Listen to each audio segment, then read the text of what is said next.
The time is not Besala, Ambassador Bola, so you are tuned into Straight Talk Africa, and in a moment we'll return to your comments and questions. This is the a number to call is demonstration 202-619-3111. The US country code is 1.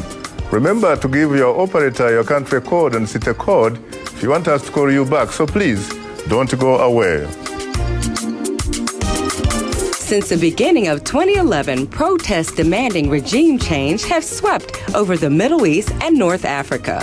Successful such protests in Tunisia prompted citizens in Egypt, Yemen, Jordan, and Algeria also to demand regime change. Now in Malawi, after a week of violent protests in 3 cities that killed at least 18 people, there is a call for President Bingwa Mutharika to step down over the declining economy and the erosion of civil liberties.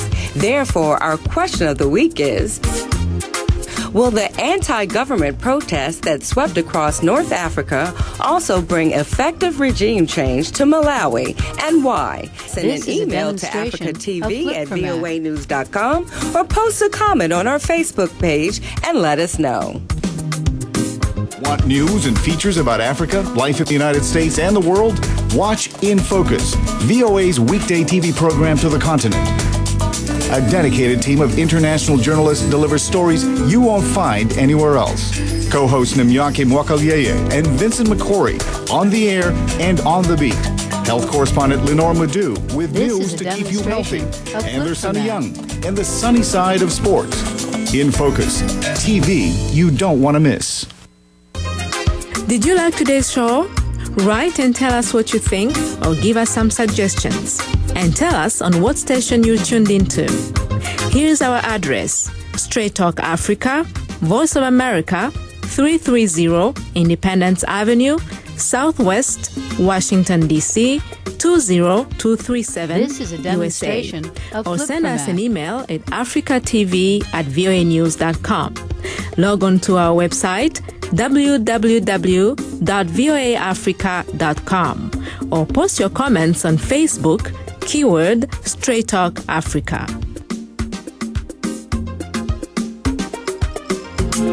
Letter of the Week. Khadija Suleiman, Straight Talk Africa viewer from Rwanda, writes, I am an Arab from Qatar, and my family has lived in Rwanda since 1970, and therefore we have a better picture of the 2 scenarios, before the genocide and after. It was anarchy before 1994, with corruption, nepotism, segregation of Tutsis, and victimization was institutionalized. Living in the Rwanda created by Tutsis led by Kagame, you actually feel at home away from home. Yes, everything is strict, no tax evasion, not good for us traders, to be honest. This is no corruption, no breaking traffic Map. laws, no breaking any law, whoever you are. But we feel secure, peaceful, and trust the system. Calling Kagame a dictator because he is bringing sanity to a once crazy society is being unfair. I can assure you, when Kagame says he is stepping down after this mandate, will also make my family start planning to fly back to Qatar, because we are not sure this peace, stability, and progress will remain after him. Kagame is a reformer, a level-headed leader like no other in Africa. Thanks, Khadija, and of course, thanks Sadona Ndimani Ragavira Shaka, and thanks, Khadija, again for responding to last week's question of the week, when we asked if Rwandan President Paul Kagame is perceived as both a reformer and a dictator. Tell us what you think and why. Welcome back to Straight Talk Africa on the Voice of America.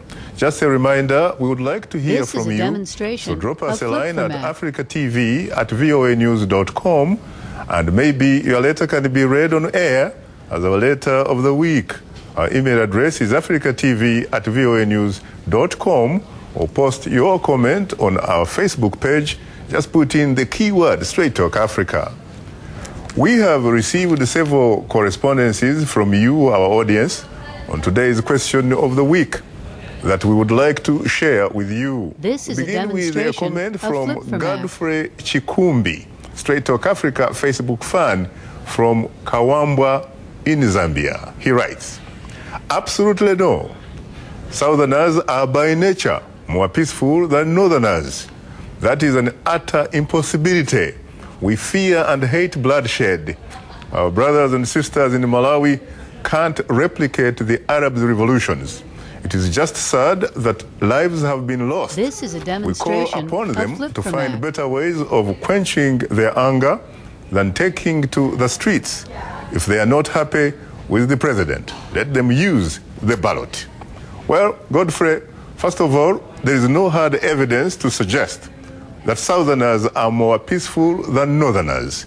For example, how do you reconcile your position with the violent liberation struggles waged by the sons and daughters of Zimbabwe and Angola, to name a few? We are talking here about obtaining socio-economic and political conditions on the ground. So, in short, it's a question of cause and effect, or action by the government and the reaction from the people. We also have a comment from Moses Okulut Aisu, Straight Talk Africa Facebook fan from Tororo, Uganda. He writes, "It's too early to predict, but let African governments learn that uprisings are not more of religious, but socio-economic, where the cost of living is so high. Coupled with no jobs, the gap between the rich and the poor has tripled. Yet governments are still overtaxing directly and indirectly the poor citizens who can't afford basic necessities. The problem citizens south of the Sahara face is we have been impoverished to the extent that we can't afford to demonstrate every day for weeks or months because people eat what they have sweated for by the end of the day, or quote, hand-to-mouth and quote status." Well, Moses, we appreciate your articulate response to the question. What authorities need and must do in this particular case is to listen attentively to their people and address their grievances. Otherwise, how does a government really justify its existence? Now let's take a look at what's on tap. This is a demonstration of flip format. Next week on Straight Talk Africa, 11 million people are in need of emergency food aid and water in drought-stricken East Africa. The Horn of Africa is experiencing its worst drought in 60 years. Hundreds of thousands are making their way to overcrowded camps in Mogadishu and in neighboring Kenya and eastern Ethiopia. Join us next week on Straight Talk Africa when we look at the root causes of the crisis and what can and is being done about the famine. That's right here on The Voice of America. Thank you very much, Sadona. And indeed, next week it will be Somalia and the Horn of Africa, and of course, the apparent famine. Let me come to you, Mwitha, again. When you hear about what happened in your country, Malawi, about this protest, which of course a lot of people are calling legitimate protest, and yet, as you heard, the ambassador says, yes, there might be some legitimacy in some of the protesters, but there were also others, frankly, who took advantage of it and started looting and what have you. That happens sometimes. Do you think that what is happening in Malawi and has happened in a lot of other places is perhaps inspired by the events of what has been characterized as the Arab Summer? We're talking about the revolutions in Egypt and Tunisia. Do you think it is inspired by what happened there in North Africa, or is it in fact in response or in reaction to obtaining socio-economic conditions on the ground? It's a combination of both, because we have to be careful of overemphasizing how these situations in North Africa have affected Southern Africa, or in the rest of the continent. Because people have always been mobilizing. We might not have been seeing it on a consistent basis. The people have been demonstrating. There were demonstrations last year in Malawi as well, and others. This just was one of a huge demonstration. But I think it's a combination, and yes, they were inspired. I think that you can't not underestimate how that inspiration from North Africa is, but at the same time also be careful of saying that creates these movements, because these movements are indigenous, with each country has different issues that they're trying to get addressed. And the same thing in Malawi. Mm-hmm. There are things which are things which have to be addressed, which had nothing to do with the situation in the other parts of the continent. It's homegrown stuff, where like things that happen in Zambia, homegrown things, or Ghana and other. So there are local things which will happen. A lot of it is also as I was saying earlier, the anxiety of a young democracy, especially how the police. We haven't done a very good job of how police do policing. I see. Because in an authoritarian regime, the police just arrested.